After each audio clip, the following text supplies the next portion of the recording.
Confesiones de un bartender desconocido por Alexander Valencia, la realidad detrás de los bares y restaurantes A1, capítulo 8. El Sushi Bar de Miraflores. La Navidad la había pasado tranquilo y el año nuevo parecía que vendría con nuevos vientos. Ahora me encontraba parado en la esquina de un nuevo restaurante japonés, cerca de la avenida Pardo en Miraflores. Era una mañana con la típica neblina miraflorina, pero sin frío. Uno a uno veía cómo ingresaban los trabajadores del restaurante, futuros compañeros míos, pero mi amigo no llegaba. De pronto lo vi estacionarse, era él. Me acerqué y lo saludé. Antes de entrar me dijo que me iba a presentar a la gente, algo que a mí no me agradaba mucho. Siempre he querido pasar desapercibido, pero casi nunca lo he logrado. Ingresamos por fin. Omar saludaba a todos como un político famoso. Al girar mi cabeza hacia la barra de sushis, pude observar a un grupo de ponjas fileteando pescado. Subimos por unas escaleras hasta el segundo nivel, donde ingresamos a un cuarto que funcionaba de vestidores. Luego bajamos a la cocina y empezó la presentación. Omar era querido y respetado por todos y todos lo saludaban como a un héroe. «Buenos días», decía Omar. «Buenos días», contestaban ellos. «Les presento a Alex, él será el nuevo barman porque yo me tengo que ir». «No, ¿por qué?», se lamentaban los de cocina. «Saluda pues», me decía Omar. Él no es de muchas palabras.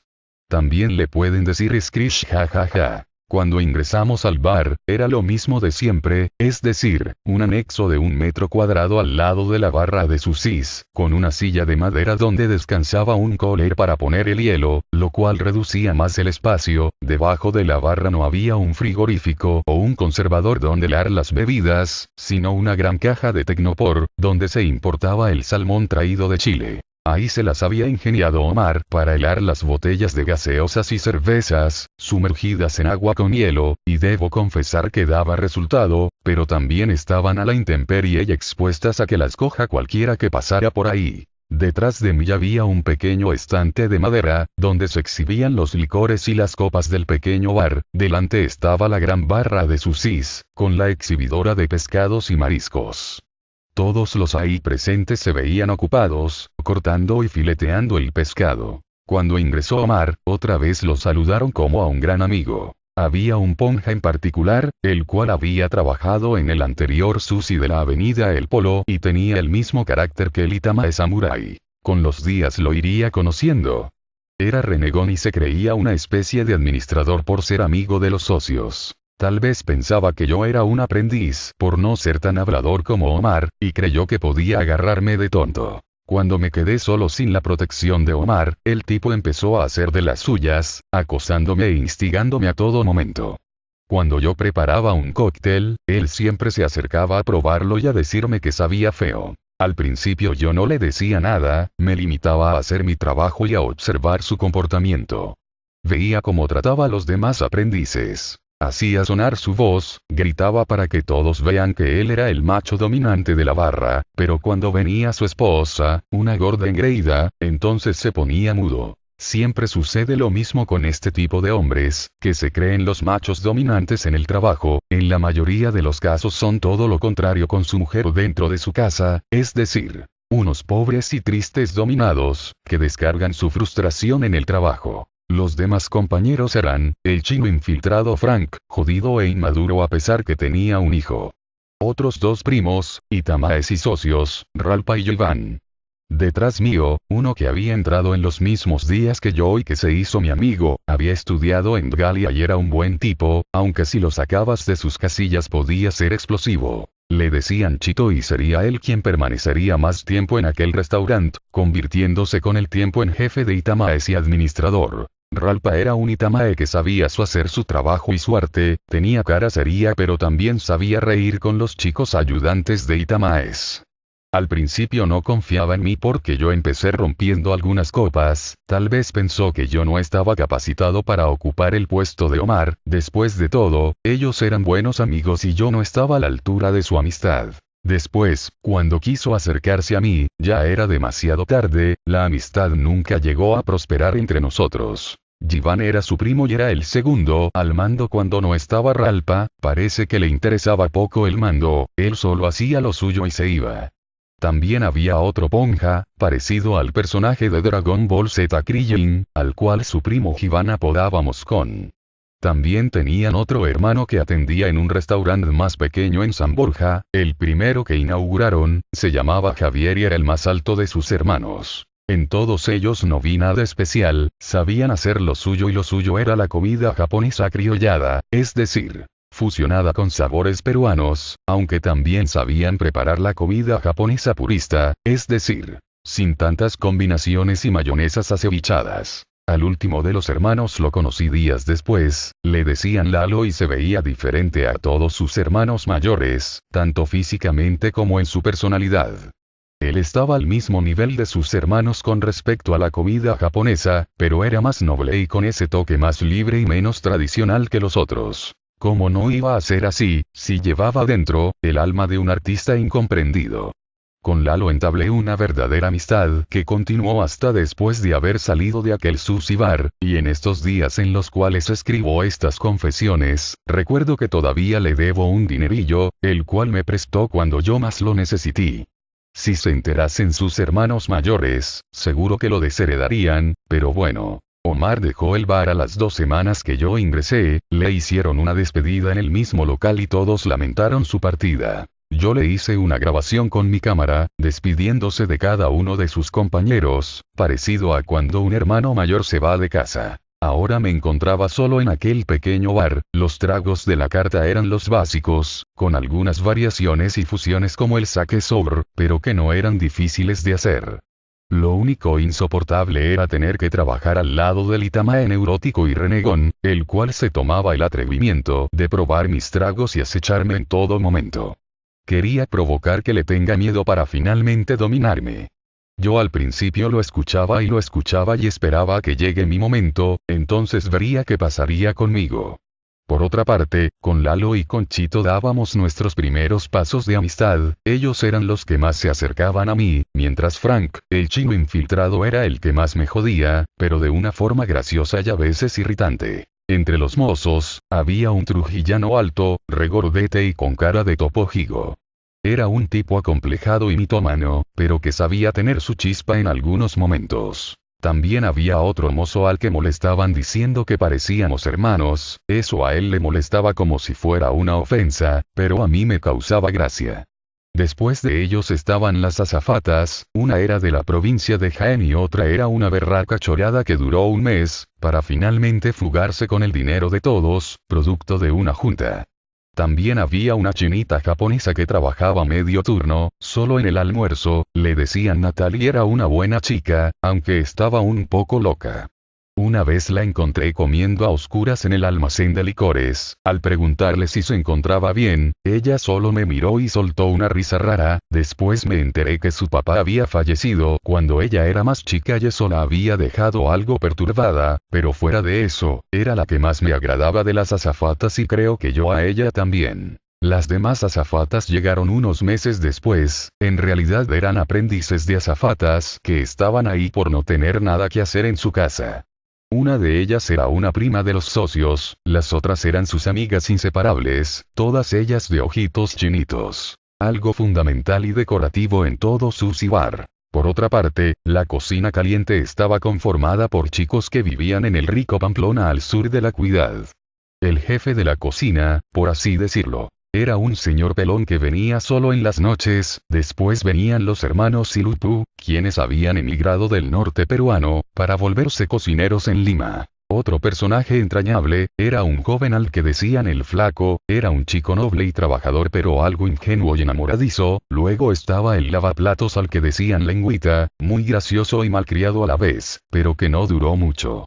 Con el tiempo, fue el flaco el que quedó a cargo de la cocina, aunque terminó con mucho estrés y cansancio, hasta que migró a un mejor restaurante. Volviendo a la primera semana en que entré a trabajar, una noche mi amigo Omar me dio una jalada en su auto, él se iba a ir a cenar a un restaurante con 2 de los mozos. Ellos hablaban sin parar y parece que disfrutaban del viaje, yo iba callado atrás, porque todavía no tenía mucha confianza. Cuando noté que ya estábamos pasando la zona en que tenía que bajarme para abordar el bus, entonces le dije a Omar si me podía dejar ahí. Él parecía eufórico y empezó a renegar diciéndome que me decidiera si iba a ir a cenar con ellos o me iba a bajar. Yo no hablaba muy fuerte y eso parece que lo impacientó. Fue entonces que frenó en seco y me dio una especie de ultimátum, preguntando de nuevo si iba a ir o iba a bajar. Yo dije me bajo y eso fue todo. Parece que mi amigo había cambiado un poco o yo ya no iba a su ritmo, era fácil para él. En todo este tiempo a él le había ido bien, había tenido un trabajo estable por 5 años, descubriendo así el mundo de la comida japonesa. Mientras yo, la había pasado mal durante los 2 últimos años y parece que todavía no agarraba la onda. En otra ocasión me dijo a media voz, no sé si fue en serio o en broma, que en mi primera paga yo me manifestara con una parte de mi quincena como agradecimiento, es decir, que le dé la mitad de mi sueldo. Yo no respondí, solo lo escuchaba. Ya en otra ocasión me repitió el tema y esta vez tampoco respondí, aunque me quedé con las ganas de decirle que, cuando yo le conseguí el trabajo hace 5 años, nunca le cobré un centavo por ello ni le pedí la mitad de su paga, pero no le dije nada. Esta vez tampoco pude distinguir si lo decía en serio o en broma o estaba viendo mi reacción. Por supuesto que al final no le di ni un céntimo porque se fue, igual no pensaba darle ni un penique si se quedaba, pero la idea de aquello se me quedó en la cabeza por mucho tiempo. Mi amigo había cambiado, ahora tenía un mejor puesto, con un mejor sueldo, de vez en cuando venía a cenar con su entonces enamorada, una chinita ex azafata del sushi de la avenida El Polo. Los dos iban y venían en sus propios autos y eran prósperos. Yo recién me levantaba de los escombros de mi vida destruida, tal vez por eso es que me daba cuenta de esos cambios, que solo se observan cuando uno ha tocado fondo y ha estado en lo más profundo. Por supuesto que eso no malogró la amistad, y hasta hoy seguimos siendo amigos, espero. Él sigue siendo barman y es el jefe de bar de un restaurante de parrillas del mismo dueño del sushi de la avenida El Polo, está casado con una buena mujer, no con la china, y tiene 2 hermosas hijas. Los socios del sushi bar de Miraflores lo conformaban un grupo de hermanos Nikkeis, los cuales se habían iniciado en un antiguo y famoso restaurante japonés que quedaba en la avenida Canadá y que fue uno de los primeros en brindar comida japonesa en el Perú. Fue muy reconocido en su época, pero era principalmente para familias japonesas asentadas en Lima. En aquellos tiempos la comida japonesa no se había masificado como ahora y era más pura y tradicional, después vendrían las fusiones y las combinaciones acriolladas y acevichadas que tanto impactó en su momento a la nueva sociedad limeña. En el sushi bar de Miraflores, como en todo centro laboral, había sus preferencias y sus prioridades, pero todo ello parecía funcionar y no afectaba el trabajo en sí. El ingreso era a partir de las 11 am, y cada miembro empezaba a hacer lo suyo en su respectiva área, hasta que llegara Gencho, quien era el encargado de traer los pedidos que habían hecho la noche anterior los encargados de las diferentes áreas. Al empezar el día, los chicos de la cocina caliente empezaban a hacer los preparativos para tener todo listo a la hora de abrir. Por otra parte, los itamaes empezaban a filetear el pescado, hervir el pulpo, el cangrejo, preparar la salsa acevichada, que no era más que mayonesa mezclada con salsa de soya y especias, mientras yo empezaba a cortar y exprimir abundante limón, hacer rodajas de naranja, y poner a helar las cervezas y gaseosas, mientras las azafatas y mozos empezaban con la limpieza de sus respectivas áreas, incluyendo los baños. El itamae neurótico empezaba la mañana renegando y gritando por todo, alzaba la voz y creaba un clima de negatividad en el grupo. Detrás de mí, el otro itamae al que apodaban Muscón, fileteaba el pescado siempre con cara seria. Cuando le hablabas no mostraba expresión alguna, no se sabía si estaba molesto o solo estaba concentrado, lo mejor en estos casos era hablarle lo menos posible. Cuando Omar todavía estaba presente, preparaba jugos con los paquetes de fruta congelada que ya habían cambiado de color. Él me explicó que cuando vea que la fruta cambiara de color, prepare jugo para la gente, así no tendría que botar la que ya estaba por vencer. Una mañana, Omar ya no trabajaba ahí, observé que algunas pulpas congeladas ya habían cambiado de color, así que hice, con buena intención, lo que me había dicho mi amigo Omar. Saqué las pulpas que eran solo 3 y me dispuse a licuarlas, preparé un jugo con ellas y lo vertí en una jarra, luego le dije a los chicos si querían servirse un vaso, e inmediatamente el Itamae Moscón me increpó que por qué había preparado ese jugo, que yo no podía hacer eso, que eran utilidades de la empresa, él también era socio, que quien me había dado la autorización. Los ayudantes de Itamaes al escucharlo, ya no quisieron servirse nada y fue la última vez que yo preparé un jugo para la gente, al menos delante de un socio. Comprendí que yo no era Omar, ni estaba en la misma categoría para ellos. La jarra se quedó en un rincón sin que nadie la probara siquiera, hasta la hora del break en que se fue Moscón. Entonces llegó el chino Frank, agarró un vaso y se sirvió él mismo, se acercó a mí, y me dijo no prepares nada delante de él, a mí me gustan tus jugos. Yo no respondía, solo lo miraba serio, luego hizo un gesto gracioso con su rostro de monito camboyano, y yo ya no pude aguantar más la risa. Toma nomás y repártelo si quieres. Dije yo. ¿Tú no vas a querer? No. Le dije más animado y subí raudo a cambiarme para largarme de ahí. En la primera semana de estar trabajando ahí ya sin Omar, llegó el esperado sábado en que repartían la propina de las copas, pero al ser llamado para recibirla, me di con la sorpresa de que solo me darían la mitad que a los demás. Cuando reclamé, me dijeron que había sido una decisión de Ralpa. Cuando le pregunté a Ralpa por qué me había recortado la propina a la mitad, él me respondió. Esa propina es solo para los Itamaes, en realidad tú no deberías recibir nada. Pero a Omar le daban la propina completa, y él tampoco era Itamae. Le dije yo indignado. Sí, pero Omar era Omar pues. Me respondió él con desparpajo. Desde ese momento me di cuenta de las diferencias y las jerarquías que existían entre los Itamaes y el resto de nosotros, pobres mortales. A mí me consideraba un aprendiz y me daban la mitad de la propina, como si yo fuera un ayudante. Desde ese momento le puse la cruz a Ralpa, a pesar que lo consideraba buena persona, ya no fue el mismo para mí. Es un defecto o una virtud que llevo conmigo, que cuando una persona me paga mal o me defrauda, entonces lo entierro para siempre, o al menos eso le hago creer, y no es algo que yo planeé hacer, sino que es algo que brota naturalmente de mi interior, de mi daimon. Lamentablemente con Ralpa nunca más volví a ser el mismo, hasta el día en que me fui de ahí. Nunca más le daría confianza ni lo consideraría un amigo. Él se dio cuenta con el tiempo, muchas veces chocamos y nos amistamos, pero nunca pudimos llegar a ser buenos amigos, solo compañeros de trabajo. El destino y nuestros caracteres no lo permitieron, aunque siempre lo consideré un buen Itamae, algo autoritario a veces, pero buena gente al final de cuentas. Al único que consideré un compañero al principio, y un buen amigo después, fue a Lalo. A él le contaba mis experiencias personales y laborales, pero en forma de anécdotas graciosas contadas a media voz, mientras los clientes comían o no había mucha gente. Con Lalo tuvimos afinidad desde el principio, su nobleza y diferenciación de sus hermanos era lo que me inspiraba confianza y así ha sido hasta ahora. El problema por ahora lo tenía con el Itamae neurótico, que estaba todo el tiempo detrás de mí. Cuando hacía algo malo se rompía una copa, siempre hacía un comentario negativo, cuando hacía un chiste, él no lo entendía y hacía un comentario negativo, cuando preparaba una piña colada, él se servía sin pedir permiso lo que quedaba en la licuadora y decía que estaba feo. Yo ya estaba a punto de explotar pero no le decía nada, porque yo era el nuevo y ese era su territorio, hasta que un día no pude más.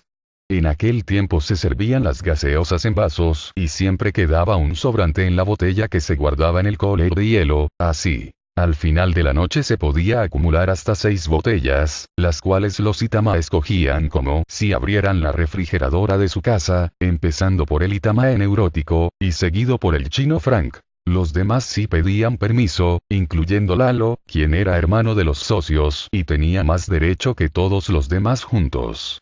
Volviendo al incidente que iba a contar, en una ocasión salió el flaco de la cocina y me pidió que por favor le dé algún sobrante de gaseosa, ya que en la cocina caliente la temperatura era bastante elevada por la hornilla.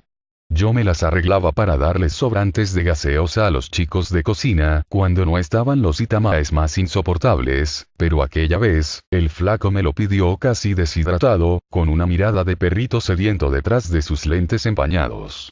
El Itamae neurótico lo escuchó y dejó lo que estaba haciendo para meterse en lo que no era asunto suyo. Le dijo, alzando la voz, que estaba prohibido que los de cocina tomaran gaseosa. El flaco le dijo suplicando, pero tengo sed y además es sobrante. El energúmeno Itamae se puso a gritar más aún. Todo esto sucedía detrás mío, hasta que ya no pude más y dije, dirigiéndome al flaco, ¿es que acá solo pueden tomar gaseosa los que apellidan Matsubishi? E inmediatamente el Itamae neurótico se acercó a mí y con cuchillo en mano me dijo. A ver, repite lo que has dicho. ¿Qué has escuchado? Dije yo.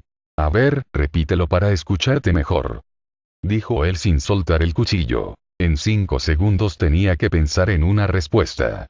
Tenía 2 opciones, si decía otra cosa, él se calmaría pero se daría cuenta que yo le tenía miedo y se sentiría ganador, dominándome totalmente. La otra opción era repetirle en la cara lo que había dicho y seguro me ganaría una gritada y también su resentimiento y enemistad, así que lo decidí en un segundo más. Repite lo que has dicho para escucharte.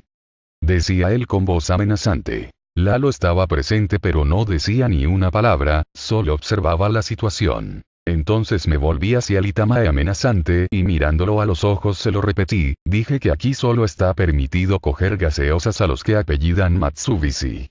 El Itamae neurótico pasó saliva y su rostro se enrojeció al máximo, hizo un movimiento con la cabeza parecido al movimiento de cuello que hace un pato, de atrás hacia adelante, pero no dijo nada, lo único que salió fue un sonido como ya.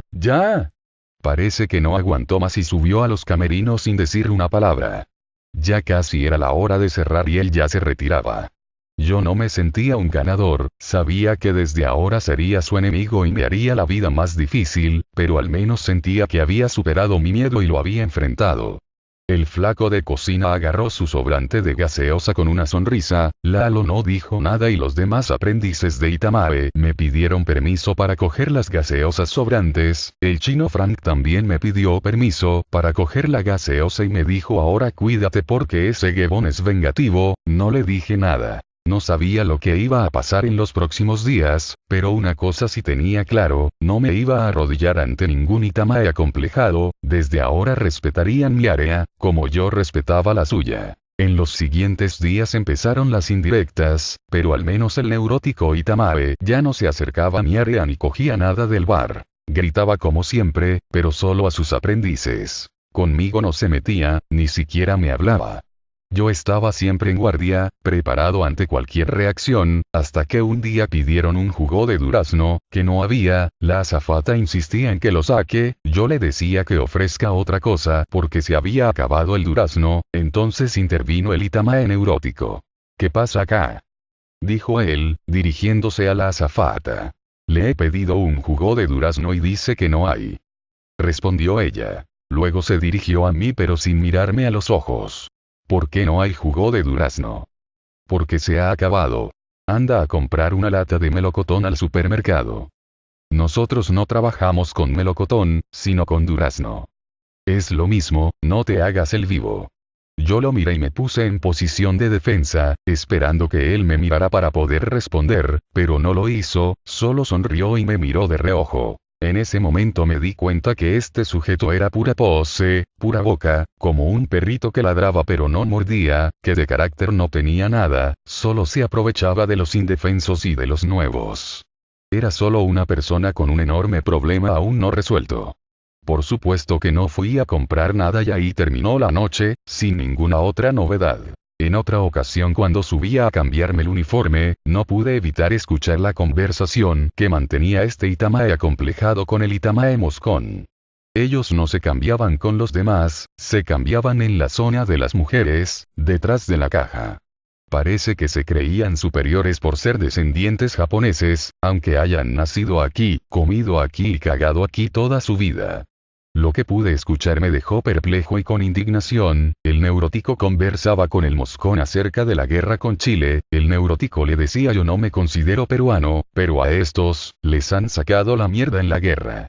Eso fue suficiente para mí, no quise escuchar más, con eso terminé de convencerme de lo acomplejado y confundido que estaba este tipo, y cómo embarraba toda su cultura nipona con esos comentarios. Ellos vivían aquí, en territorio peruano y a la vez menospreciaban esta tierra y a sus habitantes, a pesar que esta nación había salvado a sus abuelos de morir de hambre, obteniendo nuevas oportunidades que no encontraban en su país natal, allá por esas épocas enrarecidas, siendo obligados a emigrar y echar raíces lejos de su patria.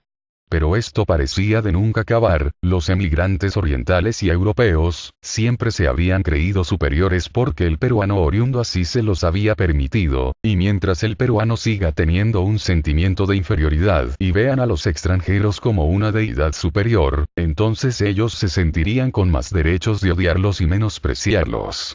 Por suerte estos acomplejados no eran la mayoría, también había gente que quería mucho a este país y sabían fusionar sus culturas y sus raíces. Dejé de odiarlos a todos por completo, aprendí que también muchos eran solidarios y amables con los peruanos nativos de esta tierra, dejé de tener resentimiento por esta gente en su totalidad y comprendí que el racismo y la xenofobia no se originaban por países o culturas, sino por la educación impartida en casa y por la misma sociedad. Aprendí también muchas de sus costumbres y tradiciones gastronómicas, y mi resentimiento hacia los ponjas se fue disolviendo, al conversar con gente más evolucionada y noble que los anteriores mencionados. Después de 6 meses de haber tenido que soportarlo, al Itamae neurótico por fin lo cambiaron al local de San Borja. Parece que todo cae por su propio peso, pensé yo en ese momento. Y jamás lo volví a ver, excepto en algunas cortas ocasiones, y por lo que sé, allá sigue hasta ahora, gritando y tratando mal a otra gente nueva que ingresa a trabajar, haciendo de las suyas y desfogando toda su frustración y complejos arraigados. Espero que algún día encuentre la calma y se libere de sí mismo. Volviendo a lo mejor del Sushi Bar de Miraflores, el trabajo en la hora del almuerzo era calmado, a excepción de algunas fechas como quincena, a fin de mes o alguna fecha festiva. Las mesas estaban numeradas del 1 al 15, saltándose el número 13 como una cábala, no existía la mesa 13 por ser un número de mala suerte, y no es que los dueños fueran supersticiosos, en todo negocio y en la vida misma hay ciertas reglas y cábalas que llevan al éxito. Recuerdo cuando estaba en el Hotel 5 Estrellas, tampoco existía el piso número 13. En un principio no se abría los domingos y eso era bueno para todos, especialmente para mí, porque podía ver a mi hijo y llevarlo a la playa o a la piscina o al menos darle un día distinto a los demás. El resto de días eran muy absorbentes, con un horario al que llamaban partido y que no es más que un método moderno de explotación para no tener que pagar 2 turnos, sino uno. Trabajábamos de lunes a sábado de 11 a 12 p.m., con un break de 4 p.m. a 7 p.m. Habían inventado una forma de absorber tus energías lo más posible, la ley decía que debían trabajarse solo 8 horas diarias, entonces dividieron las 8 horas en 2 partes, 4 horas en el almuerzo y 4 horas en la noche, sacándole la vuelta a la ley y a los derechos del trabajador. El restaurante cerraba a las 11 en punto, pero claro, dentro del restaurante todavía se atendía local lleno, y todavía con 2 o 3 grupos de personas, esperando parados para ser atendidos cuando se desocupara alguna mesa. Así los fines de semana terminabas de trabajar a medianoche, con un cansancio extremo y con las ganas de no volver más, pero esa sensación duraba solo unos momentos, después subías a los camerinos y arrojabas todo ese cansancio y estrés al lavadero, salías más fresco, te juntabas con tus compañeros, veías como algunos se ponían a jugar billar o a tocar la guitarra y a cantar, mientras otros se iban alistando para ir a tomar o a bailar. La mayoría era gente muy lista y con buen sentido del humor, era lo único que nos quedaba después de terminar la batalla del sushi allá abajo en los infiernos. Con Chito nos llevamos bien desde el primer día que empezamos a trabajar, nuestra amistad llegó con unos días de separación, porque él llegó 3 días después que yo, y como yo. Al principio le costó acostumbrarse también, pero aprendió todo lo que podía aprender y los socios depositaron su confianza en él, y él no los defraudó. Supo manejar las situaciones desfavorables y se mejoró a sí mismo, tanto así que ahora administra aquel local y por lo que sé, es un jefe justo. Él también llegó a tener desencuentros con el Itamae neurótico y también supo encararlo en su debido momento, pero eso fue en un partido de fútbol al cual todos ellos iban un día a la semana excepto yo, que aprovechaba las tardes para dormir, ya que en las noches la afluencia de público requería de toda mi energía. Yo trabajaba solo en mi puesto, mientras los demás trabajaban en grupo, esa era la diferencia. Era un trabajo que me gustaba pero no hacía el horario, así que dormir era para mí como una liberación. A Lalo lo conocí también en los primeros días y me cayó bien desde la primera vez. Era educado y callado y cuando no tenía clientes en su barra, se acercaba a mi espacio a conversar, siempre me pedía permiso para coger alguna gaseosa, pero al final desistía y prefería tomar agua porque era más sano. A Lalo le agradaban las historias que yo le contaba del Hotel 5 Estrellas, mi experiencia en el golf y las anécdotas del pisco bar. Él era el único al que yo le contaba con lujo de detalles mis secretos, él sabía y conocía toda mi experiencia en mis antiguos trabajos, y cosas que ni siquiera los socios conocían de mí. Sabía que podía confiar en Lalo para contarle mis secretos y hacerle unas cuantas confesiones, porque él era callado y discreto. Aunque en el fondo tenía una mente retorcida como la mía, pero a la vez era también muy religioso. Yo diría más espiritual, y con alma de artista. Él también había tenido sus años oscuros en los años 90s, en los que se encerraba a pintar o a tocar su guitarra para encontrarse a sí mismo. Él también venía de una infancia feliz en los años 80s. Había crecido como yo, viendo Trampolín a la fama y Risas y Salsa, y prefería mil veces a las vedetes antiguas y naturales, de caderas poderosas, que salían en la televisión de aquellos tiempos, que a una docena de muñecas de silicona de la televisión actualidad. Como yo, compartía su amor por los animales, sobre todo por los perros. Pero era curioso en otras cosas también. Reconocía muy bien sus raíces niponas y sus influencias peruanas, llevándolas unidas en el corazón y en el alma. Cuando se hartaba de hablar con los itamaes iguales a él, entonces ingresaba a la cocina y hablaba con los chicos de Pamplona mezclándose con ellos, hallándose tan cómodamente como cuando hablaba con sus compañeros de barra. Todos en la cocina lo querían y lo estimaban, sabían que él era noble, y muchas veces les prestaba dinero o les regalaba zapatillas y cosas que él ya no usaba. De eso no hacía alarde, más bien parecía que lo hacía para satisfacer algo en su interior. Nunca chocamos, siempre guardábamos el respeto necesario para no herir los sentimientos del otro. Lalo siempre se jugaba con el flaco, quien le hacía bromas ingenuas que él mismo celebraba. Lalo siempre se reía, pero no porque la broma sea graciosa, sino porque no causaba risa, pero eso al flaco no importaba, Lalo movía la cabeza, como lamentándose de escuchar una broma tan ingenua. Pero así era como el flaco lo quería, y así parecía funcionar la amistad entre ellos. A veces me hacían recordar a los sketches del gordo y el flaco que veía cuando era niño. Cuando yo le contaba mis historias y mis vivencias, Lalo parecía explotar de risa, al punto de botar lo que estaba tomando, como cuando a un niño le explota la gaseosa de la boca por querer retener la risa. También se interesaba por mis historias eróticas, eso parecía entretenerle más que todo, pero también sabía interesarse por temas más profundos y metafísicos, misteriosos y espirituales. Con Lalo se podía conversar de cualquier tema, siempre y cuando no sea aburrido y tedioso. De eso escapábamos los dos. Él tenía un hijo pequeño, un par de años menor que el mío. Al contrario de sus hermanos mayores, Lalo no se había casado y no tenía intenciones de hacerlo. A su hijo lo quería mucho y a la madre de su hijo también, pero por lo que sé, nunca la amó lo suficiente como para animarse a consolidar una unión con ella en el altar. Una vez me confesó que él nunca se había enamorado o había perdido la cabeza por una mujer, pero siempre había querido averiguar cómo sería eso. No sé si confiaba totalmente en las mujeres, al parecer era desconfiado como yo, o simplemente no quería que lo agarren de tonto. Recuerdo que con Lalo practicaba para sacar mi permiso de conducir, me enseñaba a manejar en un carro que le había dado la empresa, con él traía la comida del personal y algunos insumos de día, y por las noches nos íbamos por el parque de su casa en Miraflores y dábamos vueltas hasta salir a la avenida Benavides.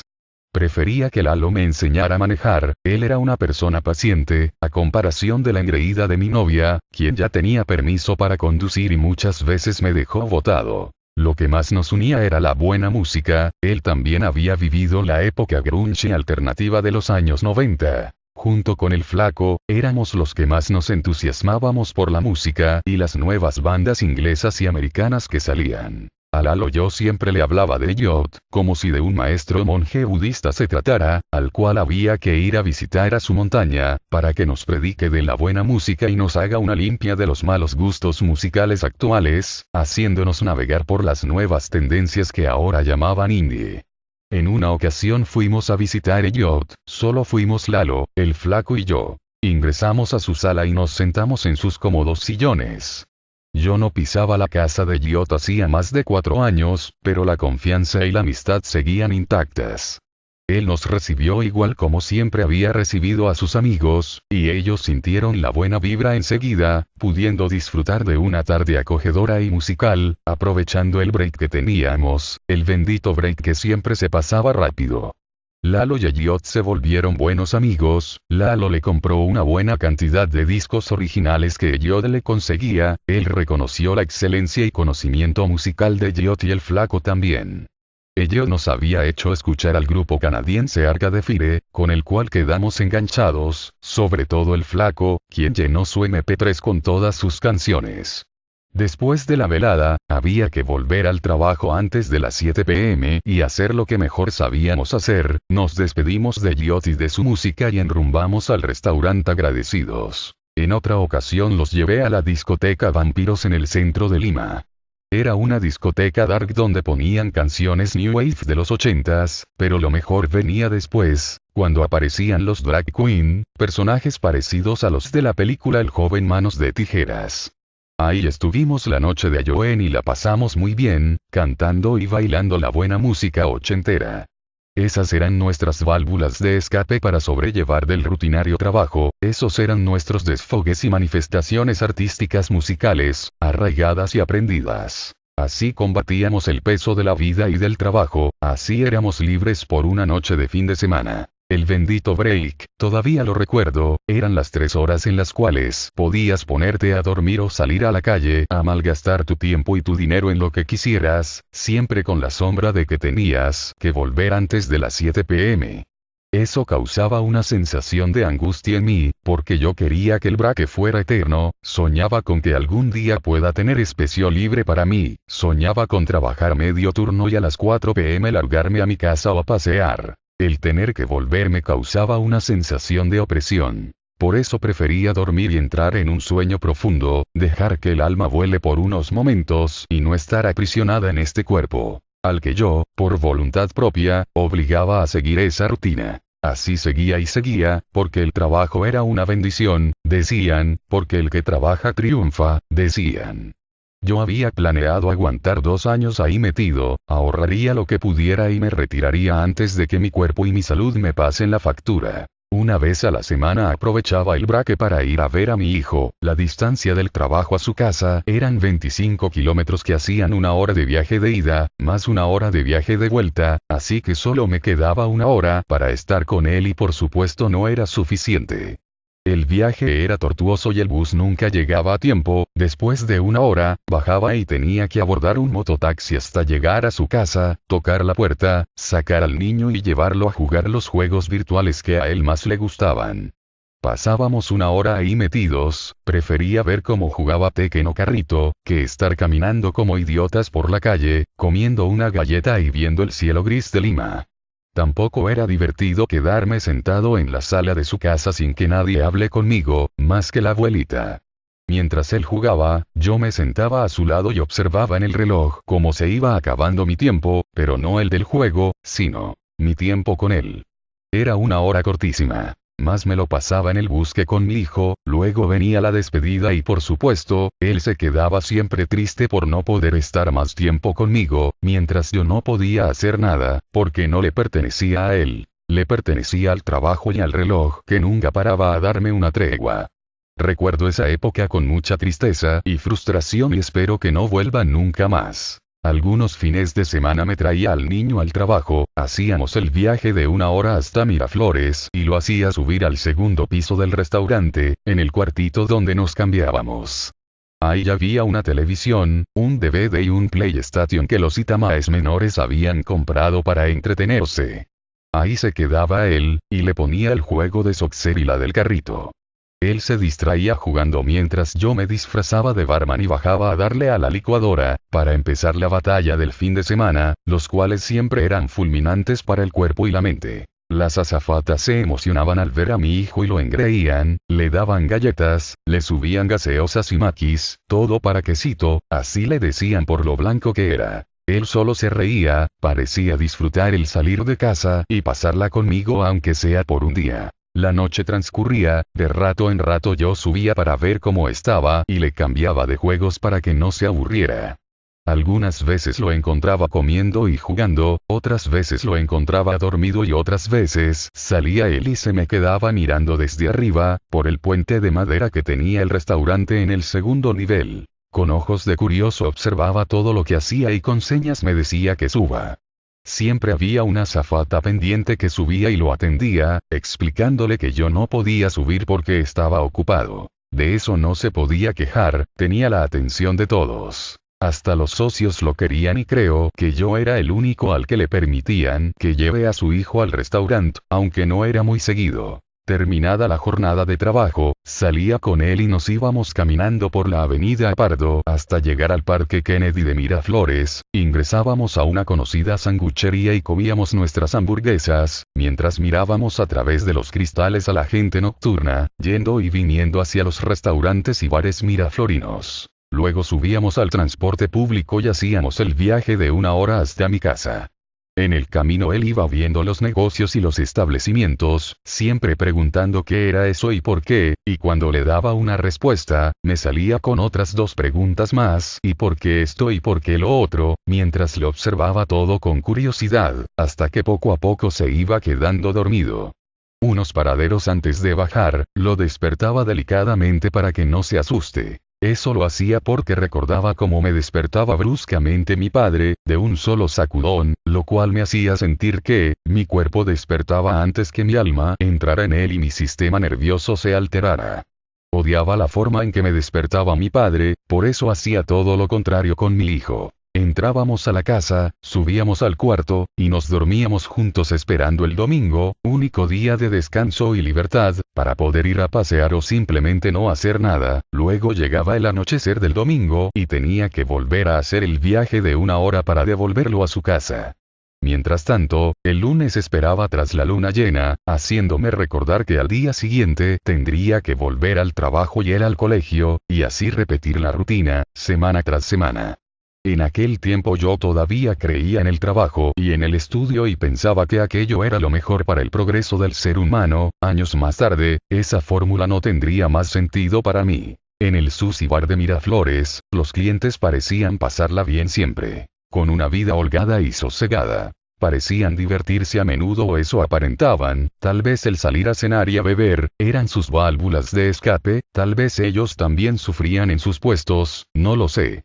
En una ocasión, a la hora del almuerzo y con el restaurante a medio llenar, entró una pareja que se sentó en la barra, frente a mí.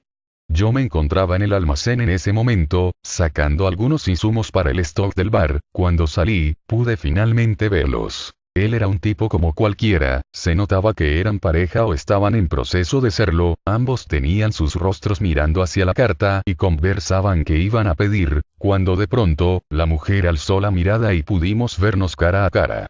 Ella parecía que como si hubiera visto a un fantasma, al instante la reconocí, a pesar de que habían pasado 4 años. Era Ingrida, la encargada de alimentos y bebidas del Hotel 5 Estrellas. Sí, la que me echó del hotel.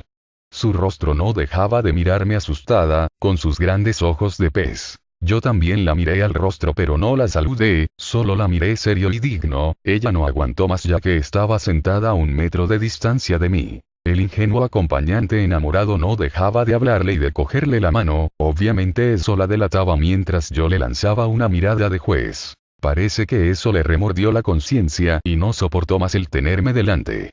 Le dijo algo muy sutilmente a su pareja y se movieron a otro ambiente del restaurante. Él, que no sospechaba el motivo de su cambio de actitud, hizo lo que ella quería y la siguió a una mesa, en la cual yo no podría verla ni escucharla. Eso fue como un triunfo para mí. Al no soportar verme, se delató su incomodidad, y su conciencia sucia tal vez le dijo: ya ves, todo da vueltas en este mundo. El destino, que es burlón, había querido que ella vaya a comer con su novio, a un restaurante de comida japonesa, entre tantos que hay en Lima. Que se sentara en la barra, entre tantas mesas que habían disponibles, y que tuviera al barman que despidió, a 1 metro de distancia, entre tantos barmans que hay en esta ciudad, y que su mirada se cruzara con la mía, entre tantas miradas que se cruzan todos los días, y que no soportase el filo de mi pupila, porque esa no era una mirada como tantas que hay, sino que era una mirada que la reflejaba como un espejo y le mostraba quién era ella realmente. Esa mirada le decía cosas que ella no quería recordar y le hacía ver imágenes que su novio no podía percibir. Esa mirada fue la mía en aquel día, la cual había hecho apartar la suya y la obligó a retirarse a otro ambiente. En otra ocasión, alertado por el éxito arrollador que estaba teniendo el restaurante, vino a husmear el Itamae Samurai del sushi de la avenida El Polo, quien se había enterado por Omar que yo estaba trabajando ahí. Habían pasado 6 años desde que yo había salido de aquel sushi bar, me había enterado que ahora el samurái salamero se había hecho socio del dueño, a quien había citado ese día a almorzar en el sushi de Miraflores, y de pasada a probar qué tal eran los maquis. Ingresó y se saludó con Ralpa, intercambiaron unas palabras y se fue a sentar a una mesa, luego llegó el dueño y empezaron a pedir los maquis, sobre todo el acevichado, que era el maqui más popular entre los comensales. Probaron algunos y dejaron la mayoría, las azafatas volvían diciendo que criticaban todo lo que se les servía. Claro, para ellos no había otro restaurante mejor que el suyo y todos los demás eran una imitación barata. Me había enterado que este sujeto había querido hacer una reunión con todos los dueños de los restaurantes japoneses de Lima y convencerlos de estandarizar los sueldos, es decir, pagarles el sueldo mínimo a todos los itamaes para abaratar los costos. Claro que nadie le tomó atención. Él, que había empezado como itamae, ahora que era socio, quería esclavizar y explotar a sus colegas. No me sorprendía, él mismo decía: no es amor al chancho sino a los chicharrones. Seguía siendo el mismo ser arribista, oportunista y ambicioso que siempre fue. Al terminar la comida se levantaron, el dueño salió apurado y él se acercó a la barra a hablar con Ralpa. Mientras hablaba, me buscaba de reojo con la mirada. Yo no tenía la menor intención de saludarlo o buscarlo para decirle hola. Él, al pensar que yo no me había dado cuenta de su presencia, se acercó más hacia mi barra, fingiendo conversar con Ralpa, pero su orgullo hizo que no me mirara de frente ni me saludara. Yo tampoco lo hice. Finalmente comprendió que yo no lo quería ver ni mucho menos saludar, así que se despidió de Ralpa y se largó del local, para nunca más volverlo a ver. Ya imagino qué es lo que le habrá dicho después a Omar, pero al menos yo ya no tendría que soportarlo nunca más. Pasando a cosas más interesantes, una noche vino a comer el loco del golf, e inmediatamente lo reconocí, aunque había cambiado un poco, se le veía más envejecido, tenía el pelo de un canoso grisáceo y llevaba lentes de medida, pero su mirada seguía siendo la misma, aunque más perdida que antes.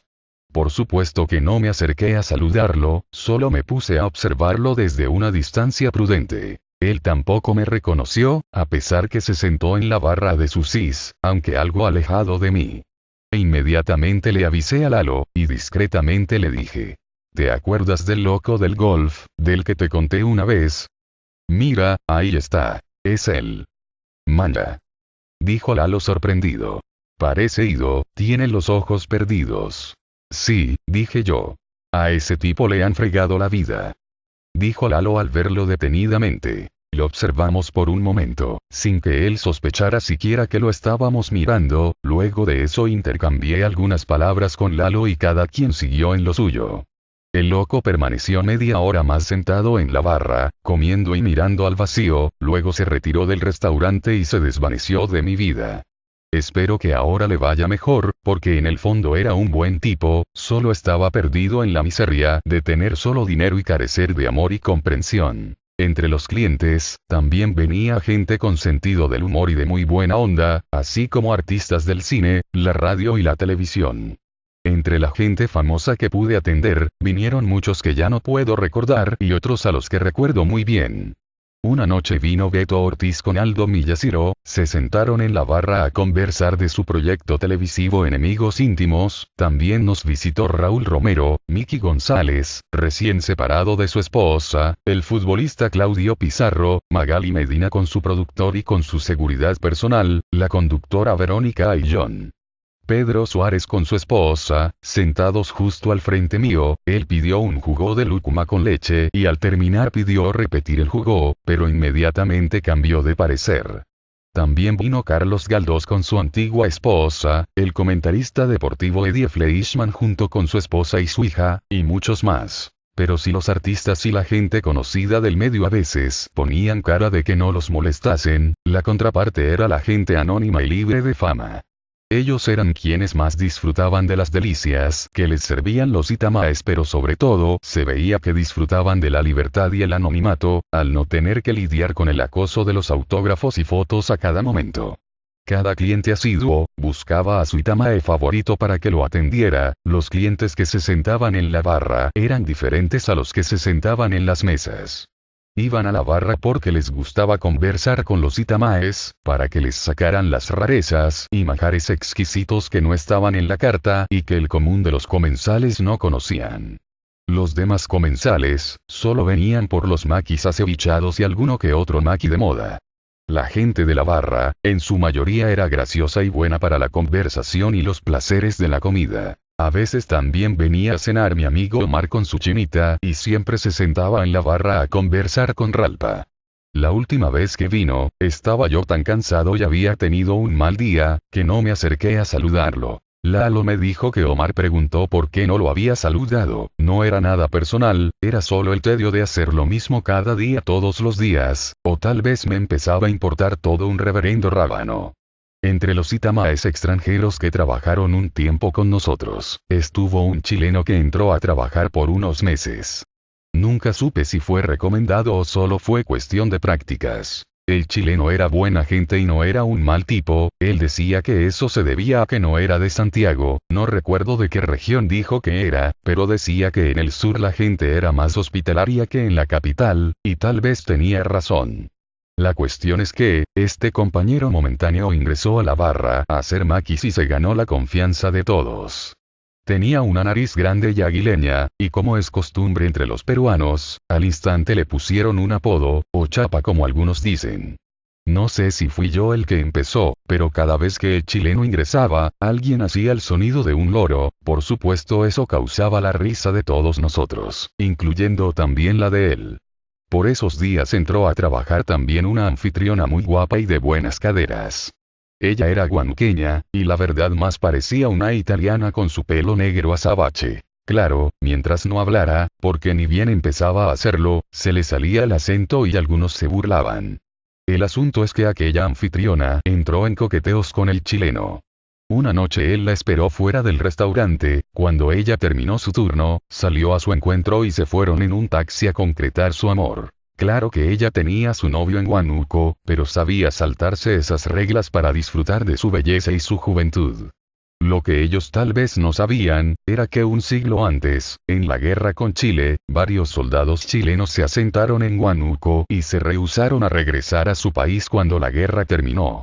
Allí se cruzaron con las hijas de los hombres de Huánuco, fusionando sus sangres y dejando una descendencia que hasta hoy existe. Por eso en aquella región existe un porcentaje de gente de tez blanca y de apellidos chilenos y peruanos. Esa noche la anfitriona guanuqueña y el chileno, sin saberlo, repitieron la historia. Y es que cuando surge la atracción sexual, no existe la nacionalidad y el deseo suprime el patriotismo. Otro extranjero que trabajó con nosotros, fue un viajero japonés y trotamundos llamado Kenta. Se parecía al personaje Nopu y Gonta, de un programa que pasaban por el canal del estado allá por los años 80. Kenta llegó un día y entró al restaurante pidiendo trabajo, pero él no pedía el trabajo por dinero, sino para poder aprender de la cultura gastronómica peruana. Había trabajado en restaurantes de Madrid y Barcelona y había aprendido a hablar el español con facilidad. Cuando se entrevistó con uno de los socios, quien había estado también en Japón y trabajado allá en su juventud, Kenta no dudó en decirle directamente que quería el puesto de Itamae. El socio le hacía preguntas en japonés y Kenta le respondía en español. Era una forma de decir si sé hablar el español y te entiendo. Parece que le cayó en gracia e inmediatamente ingresó a trabajar a la barra. Días después llegué yo de vacaciones y para suerte mía, Kenta empezó a trabajar al lado mío en la parte que antes ocupaba el Itamae neurótico. Kenta era un buen compañero, yo siempre le preguntaba cosas acerca del Japón y él me preguntaba cosas acerca del Perú. Llegamos a congeniar bastante, aunque él se llevaba bien con todos. A veces tenía un carácter nervioso, pero la mayoría de las veces era gentil y atento con los clientes. Una vez, mientras atendíamos en la barra, cogí una botella de vino y serví un poco para él y un poco para mí. Poco a poco íbamos sorbiendo el néctar de los dioses sin que nadie se diera cuenta. Era una botella que ya estaba descorchada hace unos días, servíamos el fruto de la vida en unos pocillos de cerámica donde se servía el té verde. Mientras bebíamos, íbamos poniéndonos de buen humor y yo le empezaba a señalar con la mirada las caras graciosas de los clientes, comparándolas con personajes de caricaturas. Kenta no aguantaba más y tenía que darse vuelta para poder reírse, sin interrumpir a los clientes. Poco a poco y sorbo a sorbo llegamos a terminarnos la botella del vino de la casa. Lo más gracioso para él, eran mis apodos y mis comparaciones, las cuales siempre eran acertadas. Cada cliente que venía era alguien que se parecía a un personaje, tal vez por efecto del alcohol, y eso nos causaba unas convulsiones de risa que no podíamos aguantar, hasta que nos terminamos la botella entre risas y buen humor. Fue una noche inolvidable para nosotros, aunque nadie se dio cuenta de la travesura que habíamos hecho. En otra ocasión, Kenta casi se agarra a golpes con otro Itamae, yo no estuve presente pero me contaron que llegaron a amenazarse con los cuchillos, en otra ocasión vi que casi choca con Chito y esta vez también estuvieron a punto de irse a los golpes, pero se contuvieron. Yo nunca choqué con él, pero sí con algunos Itamaes más achorados, que no eran más de dos y eran chinos, no japoneses. Yo, aunque trabajaba al lado de ellos, no pertenecía al mundo de los Itamaes, ni ellos pertenecían al mundo del bar, aunque muchas veces podían juntarse y cruzarse esos dos mundos, sobre todo cuando ellos tenían sed y a mí me daba hambre. Kenta era un rebelde que se había salido de toda tradición japonesa, había tenido una infancia difícil, con malos tratos por parte de sus mayores, que lo cuidaron y lo explotaron de niño. Cuando creció, trabajó en diferentes restaurantes de Tokio y aprendió el arte de hacer sushis. Posteriormente viajó a España y allí aprendió bastante de la comida mediterránea. Después de vivir en Madrid y Barcelona, se fue por diferentes pueblos de España, en los que aprendió a preparar embutidos, vendió leche, ayudó a producir quesos, y demás cosas por el estilo. Había escuchado hablar tanto de la comida peruana y de su cultura, que no lo pensó dos veces para abordar el primer vuelo a Lima. A su llegada buscó una habitación en Miraflores a unas cuadras del restaurante y al día siguiente empezó a trabajar en el sushi bar. Pasó con nosotros casi un año y adoptó muy bien nuestras costumbres, sobre todo aprendió las lisuras, ir de compras al centro comercial, polvos azules, comer higadito frito en las carretas ambulantes y algunas cosas más. Las fechas de cumpleaños de Ralpa y de Lalo, las celebró con nosotros en el restaurante, como ya era costumbre. Asistió a la boda del socio mayor y pasó la noche de Navidad en casa de Lalo, compartiendo muchas cosas con ellos. Kenta me confesó una vez, que los descendientes japoneses que vivían en el Perú, eran muy tradicionalistas y se habían quedado atrapados en el tiempo. La sociedad tradicional había terminado en Japón con la Segunda Guerra Mundial y ahora la juventud japonesa estaba totalmente americanizada. Se podía ver a jóvenes con los pelos parados y de todos los colores, siendo punks y seguidores de música electrónica. Mientras en Perú, los nikkeis seguían mucho las reglas tradicionales impuestas por sus familias y eran muy cerrados. Kenta tenía razón, los ponjas peruanos tenían sus clubes, sus colegios para japoneses, se casaban entre ellos y era casi una ofensa que un japonés se case con un chino o con un limeño sin dinero ni tradición, menos aún con un provinciano, y los pocos que lo hacían, eran vistos como bichos raros. Eso en Japón casi había desaparecido, pero no en Perú. Por otro lado, a Kenta, quien era un aventurero por naturaleza, salido de las reglas y las tradiciones, a veces le gustaba salir de la burbuja de Miraflores y bajar a los suburbios, a conocer otros lugares y otras costumbres. Una vez fuimos invitados a Pamplona, a una pollada de uno de los chicos de cocina. Pamplona es un barrio en lo alto de una colina de un distrito al sur de Lima. Allí, en las alturas, se respira un aire más fresco que el smog de la ciudad. En la sala de una casa familiar, nos reunimos un grupo, incluidos algunos itamaes y todos los de cocina. Lalo también estaba allí, a él también le gustaba a veces bajar a los suburbios y mezclarse con la gente. Nos habían dicho que Pamplona tenía zonas peligrosas, como en todo lugar, pero todo transcurrió con normalidad. Hicimos un ruedo y empezamos a beber la cerveza que se vende en las polladas. Las polladas son actividades sociales donde se vende pollo frito de día, y por la noche empiezan el baile y el consumo de cerveza, para que la familia que la organiza, saque alguna ganancia para poder costearse algún tratamiento de salud, que en Perú no es gratis. En aquella oportunidad colaboramos por la salud de Vika, un compañero que trabajaba cuidando la puerta del sushi y era una persona noble y buena gente. Las cervezas de botella grande te las dan con un solo vaso, muchas veces descartable, con el cual todos empiezan a beber y ponerse alegres, bailando, tomando y meando toda la noche. Al principio nuestro ruedo era de puros hombres, conversando y riéndonos de nosotros mismos, pero a cierta hora, fueron las mujeres de la casa y del mismo barrio, las que se acercaron a nosotros a sacarnos a bailar. Una sacó a Lalo, otra me sacó a mí, otra a Kenta y otra a Chito, pero cuando la última mujer quiso sacar a Tito, este se puso como un niño. No quería bailar y se agarraba del sillón como si lo llevaran al matadero. Cuando nosotros lo jalábamos para que salga, él se aferraba a la columna de la casa como un monito de feria. Kenta, Lalo y yo nos reíamos, mientras Tito luchaba como si se fuera a ahogar en una piscina llena de cocodrilos. No recuerdo si salió a bailar o no, pero me acuerdo que dijo que no salía porque le daban miedo esas mujeres. Él vivía en San Borja y aparte de ser medio acomplejado, era algo discriminador también, pero de una forma graciosa y aniñada. Después de beber y bailar toda la noche, ya casi a las 5 de la mañana, salimos todos a explorar la zona, acompañados del flaco y el negro de seguridad. Ambos vivían en ese barrio y conocían la zona de arriba abajo, y con ellos nadie nos podía tocar. Subimos por unos matorrales y por zonas oscuras, mientras ellos nos iban contando las historias que allí habían sucedido antaño.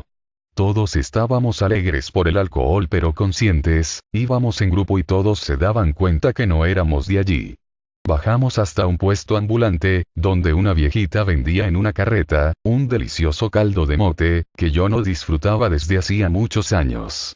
Ella, según nos contaron, salía siempre a esa hora, es decir antes que salga el sol, y empezaba a vender su caldo de cordero con mote a todos los conocedores del rico manjar. Todos nos sentamos en su larga banca de madera y cada uno pidió un caldo de mote, el cual estaba buenazo y recién preparado. Kenta pudo saborear por fin un verdadero caldo serrano de cordero y parece que le gustó mucho porque se veía feliz, disfrutando de un mundo y una comida desconocida en Miraflores. Parecía que nada pudiera existir lejos del centro de la ciudad, pero algunas veces se podía encontrar cosas realmente exquisitas que no tenían nada que envidiar a la alta cocina gourmet. El restaurante, por ser un sushi bar, tenía una carta llena de palabras en japonés, pero con su significado en castellano entre paréntesis.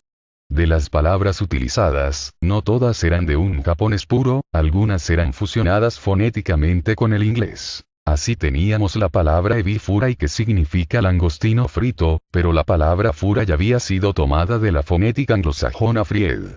Teníamos también el temaki, que era un cono de arroz forrado con alga deshidratada, en este caso te significa mano en japonés y maki significa enrollado de arroz, y la conjunción de ambas palabras podría traducirse como maki en la mano. Cuando un cliente ingresaba al restaurante, todos los itamaes gritaban en coro la palabra irasai, pero como la mayoría tenía pereza para decir una palabra tan larga, fonéticamente sonaba ayesei. Para pedir la cuenta se decía waitsu, pero los nuevos chicos ayudantes de Itamae solo decían waiso a eso sonaba, aunque en el antiguo sushi de la avenida El Polo se utilizaba la palabra kanjo. Supongo que significaba lo mismo. Asimismo, a la salsa de soya le decían shoyu, aunque en los chifas le dicen sillao. Al cangrejo le decían cani, ebi para el langostino, ica para el calamar, shake para el salmón, maguro para el atún, saba para la caballa, irame para el lenguado, arusame para los fideos de arroz, tori para el pollo, katsuo para el bonito, kyuri para el pepino, nori para el alga, teriyaki para la salsa dulce de pollo, tare para la salsa dulce de anguila, shari para el arroz, sakana para el pescado, chipú para la propina, ocha para el té verde, osibori para la toallita para limpiarse las manos, shichimi para la paprika, etcétera etcétera. Los makis eran los enrollados de arroz y también les decían rolls en su versión americana, los sushis eran las bolitas de arroz con un trozo de pescado encima y los sashimis eran trozos de pescado crudo. Como picante, tenían un rábano en polvo de color verde llamado wasabi, era realmente potente y no solo picaba, sino que también se te subía por la nariz. Como un químico que se te metía hasta el cerebro, aunque decían que era bueno para la salud. También tenían una especie de kion encurtido llamado gari, el cual acompañaba toda tablita de sucio sashimi y era muy rico y nutritivo. Tenían también un caldo de soya llamado misosiro, el cual era muy bueno para limpiar los pulmones, eso decían. Yo seguía prefiriendo el caldo de mote. Todas las mañanas traían diferentes tipos de pescados, de los cuales el atún era el rey, luego tenían el salmón, el lenguado, el ojo de uva, la chita y a veces el pez diablo, del cual hacíamos un rico caldo de chilcano con las cabezas y espinazos. Este pez diablo era rico en fósforo, el cual nos hacía sentir mareados después de ingerir aquel caldo todopoderoso. Era fuerte, pero quedaba bien con limón y ají peruano, y era lo más reparador para empezar el día. En los sushi bares de Japón, servían el pez globo, el cual era venenoso y de una carne muy apreciada por los comensales nipones, el itamae que lo fileteara tenía que mostrar un certificado que aprobaba su destreza para filetear dicho pescado, y tener el cuidado necesario para no reventar la hiel que contenía el veneno. Los valientes que se atrevían a pedir el exquisito platillo, firmaban una especie de autorización que los comprometían para no demandar al cocinero si se intoxicaban con el veneno del pez y se morían. En Lima ningún sushi bar servía pez globo, aunque en los mares del norte del Perú, tenemos un pez globo que no es venenoso y es amable con los extranjeros, como todo peruano. El sake es el licor representativo del Japón y de todo sushi bar. Se sirve caliente, en unos jarritos pequeños de loza, los cuales iban acompañados de unos vasitos pequeños también de loza. El sake era parecido a un vino blanco pero caliente, aunque estaba hecho de arroz y no de uva. En la barra también teníamos whiskies japoneses como el Century y vinos blancos como el Oroya, pero muy rara vez lo pedían. También teníamos cervezas japonesas, como la Sapporo, el Asahi y la Kirin, muy apreciadas en todo el mundo. La comida japonesa había traspasado sus fronteras, para conquistar a los paladares de todo el mundo y Perú no era la excepción. Los precios no eran baratos, y solo accedían los limeños de clase media y alta, aunque con el tiempo y la proliferación de restaurantes japoneses, en estos tiempos se puede conseguir makis a precios muy cómodos en todo lugar. Aunque los restaurantes más puristas y de más categoría, mantienen sus precios altos, por razones de buena atención, e insumos de primera calidad, y el sushi bar de Miraflores se encontraba en aquel nivel de categoría. En cuanto a la comida que daban al personal, era generalmente comida criolla que no la preparaban en el restaurante, la traían de algún lugar que nadie conocía y era de término medio con algunas excepciones. En una ocasión trajeron una comida que estaba realmente malísima, parecían papas sancochadas flotando en un jugo rojo y grasoso. Nadie la probó, fue en un día sábado y la gente prefirió ir al Chifa a comprarse un menú, para poder comer ese día. Por la noche, Ralpa vio que los enormes tuppers de comida estaban llenos y preguntó indignado por qué nadie había comido. El cocinero respondió que nadie había querido comer porque no se veía buena la comida. Ralpa se indignó más aún y mandó que guardara la comida en el fridge, para que la coman al día siguiente como escarmiento. Al día siguiente, domingo, se atendía solo hasta las 4 p.m. y por supuesto la gente apenas vio la comida del día anterior, la cual se veía peor que cuando llegó el sábado. Le preguntaban al cocinero si no iban a traer pollo a la brasa, como era la costumbre de todos los domingos. El cocinero se limitó a decir que eso es lo único que había de comer por órdenes del jefe. A las 4 p.m. ya casi todos se habían ido a su casa y como era de esperar, Ralph entró a ver los tuppers de comida y estos seguían llenos como antes porque nadie los había tocado. Parece que Ralph se dio cuenta de su error y mandó a botar aquel adefesio a la basura. El próximo domingo trajeron pollo a la brasa como siempre y la comida de los tuppers mejoró gradualmente. Hubo una temporada en que Ralph comenzó a llevar a comer a grupos de cada área, algo así como un almuerzo de camaradería, para crear un buen ambiente laboral.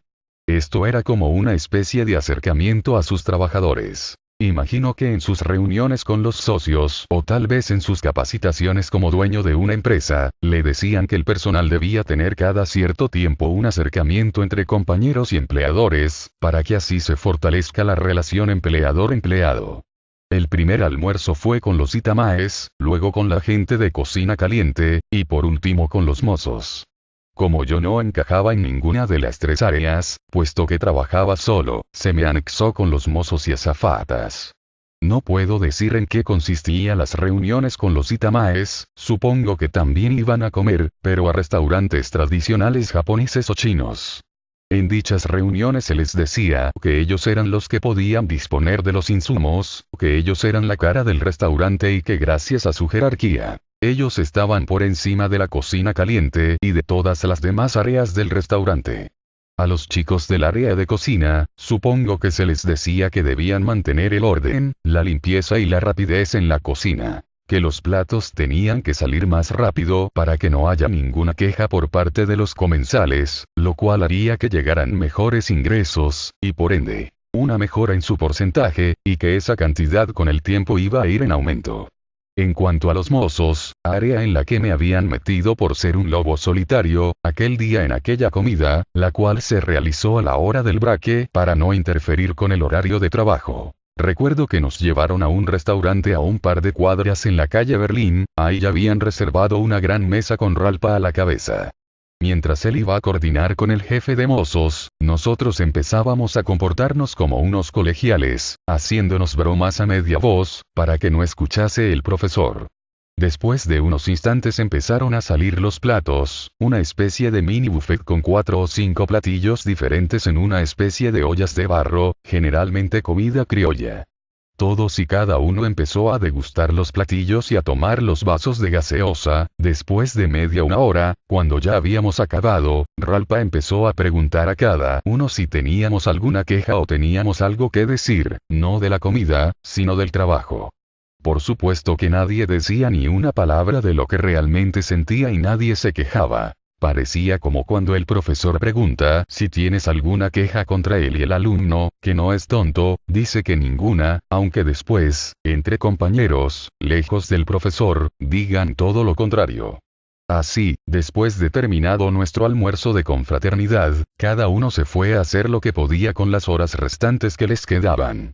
Yo por supuesto tampoco dije nada cuando se me preguntó lo mismo. Y es que la madre de la mentira es la pregunta, y no se gana nada llevando a comer a tus trabajadores para luego preguntarles si se sienten incómodos en su puesto de trabajo, porque nadie se siente realmente contento en un puesto de trabajo, todos trabajamos porque necesitamos el dinero para poder sobrevivir, y si acaso el trabajador quiere algo aparte de una buena paga, es un mejor trato, y sobre todo más tiempo para poder pasar con la familia. Aparte de todo eso, ¿cómo era posible que gastasen en comidas o buffets de camaradería, cuando no nos pagaban las utilidades como manda la ley? Cuando llegaban las fechas en que el empleador tenía que pagar dichas utilidades, el socio mayor nos reunía a los más antiguos y nos decía que la empresa no podía pagar esas utilidades, y que si alguno de nosotros nos quejábamos ante las autoridades, entonces cerrarían el negocio y todos nos iríamos al tacho. Dicho esto, sacaba unos papeles que teníamos que firmar como si realmente hubiéramos recibido dichas utilidades. Al preguntarle yo por algunas cosas que no me cuadraban, él respondía con desparpajo: ya, no seas tan preguntón.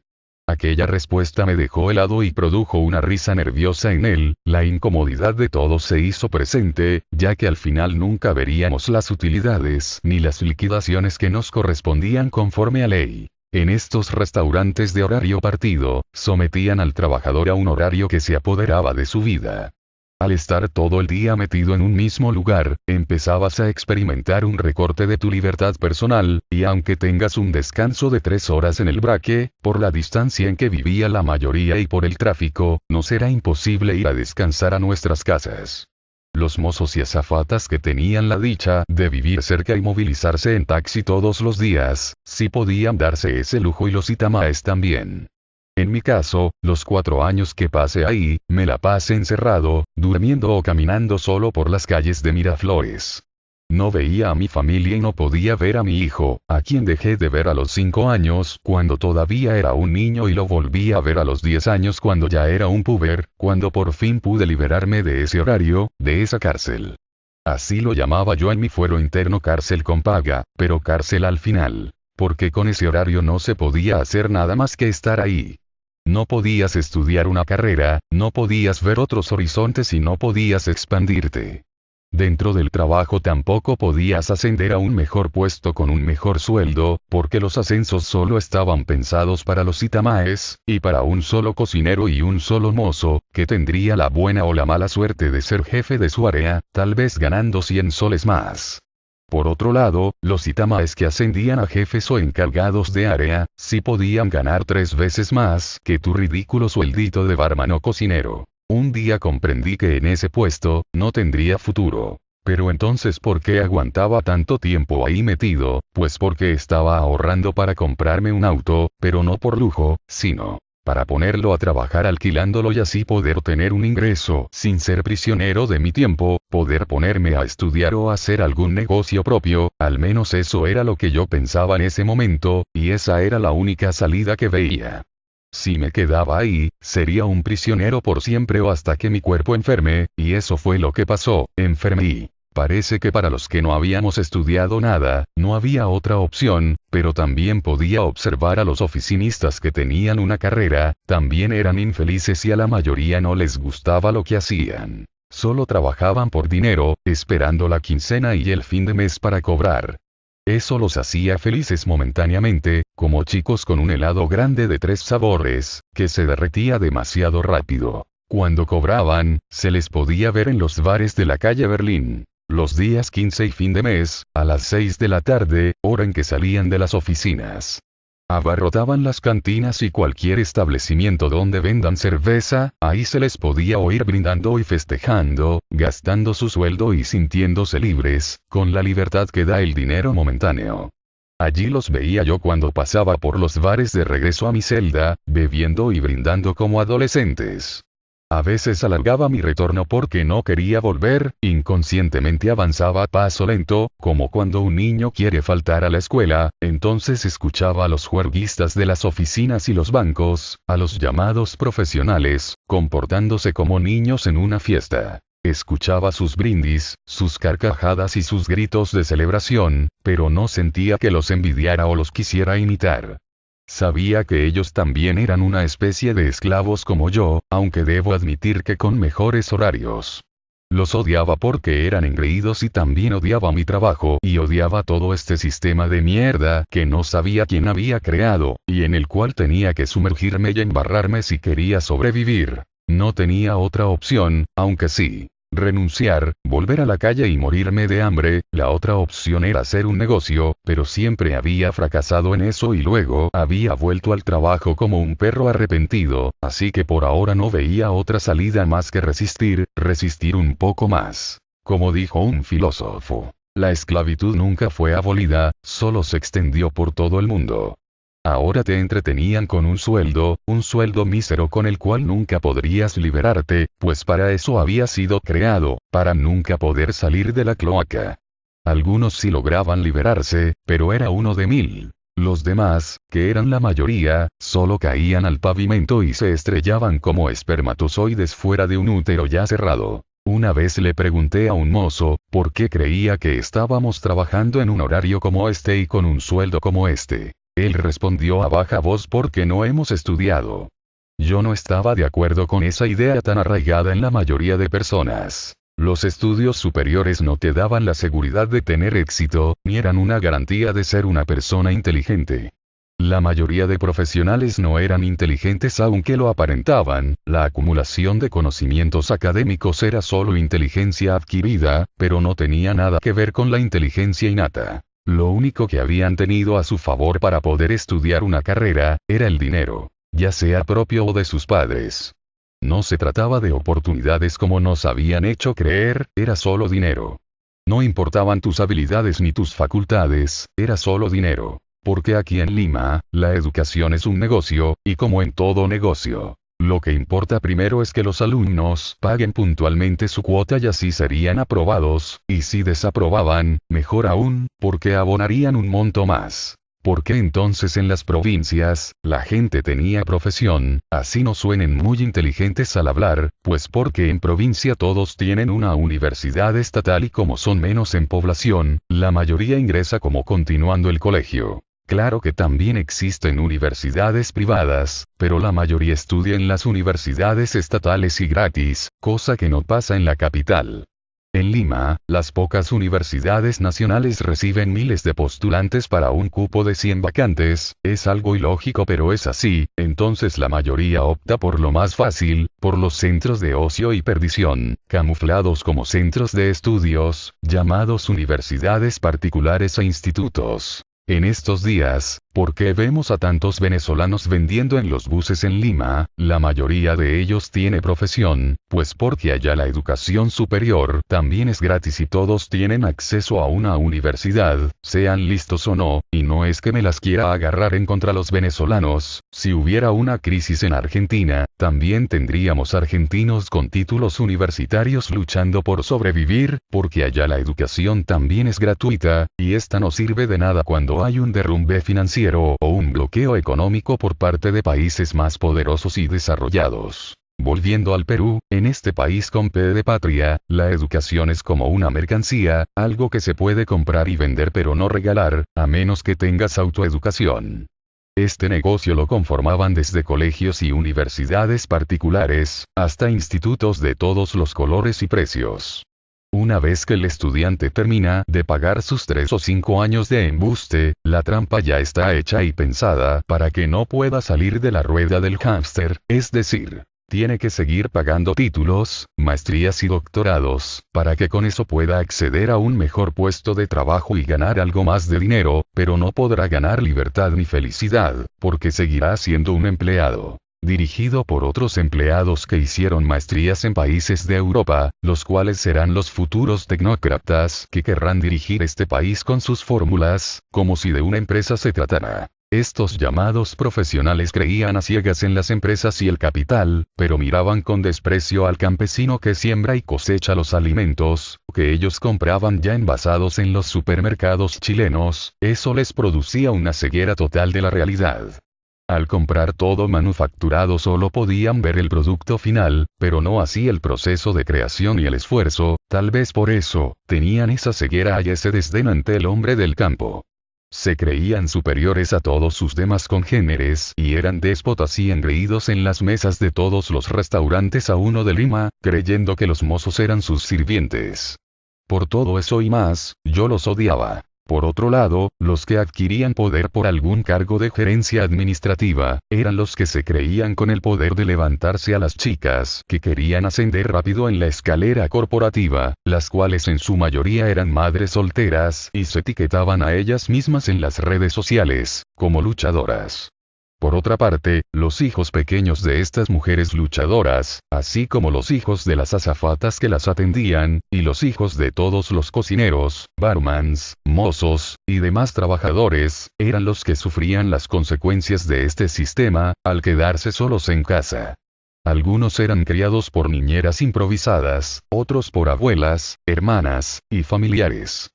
Esta generación de niños solitarios y necesitados de la presencia de sus padres trabajadores y separados, eran abarrotados por sus propios padres, con juegos de video, celulares y demás distracciones tecnológicas para llenar su pequeña vida vacía. Lamentablemente esa era la realidad y yo no escapaba a ella, porque también estaba sumergido en el mismo sistema, es decir, la máquina que satisface los sentidos del gusto, el tacto, la vista y el oído y que no paraba nunca, costara lo que costara. Cada trabajador tenía su puesto, ya sea detrás de una barra, ya sea al frente de una hornilla, ya sea delante de una mesa, o en la ventanilla de un banco. Todos teníamos nuestro rol en esta sociedad, aunque no supiéramos muy bien de qué servía estar metidos en eso, lo único que nos obligaba a soportarlo era el dinero. Todos necesitábamos dinero, porque para eso había sido creado, para mantenernos prisioneros del mismo. Algunos lo necesitaban para sobrevivir, otros para vanidades, otros para pagar deudas, y otros, como yo, para el sueño de algún día ser libres, poniendo un negocio. Pero mantener un negocio a flote era aún más difícil que ser un empleado. No bastaba con tener un pequeño capital para invertir y luego sentarse a ganar dinero, eso es lo que la mayoría creía. La realidad era, que para tener éxito en los negocios, hacía falta tener una mentalidad de negocio, mucha disciplina y perseverancia, las cuales la mayoría de los empleados no tenía.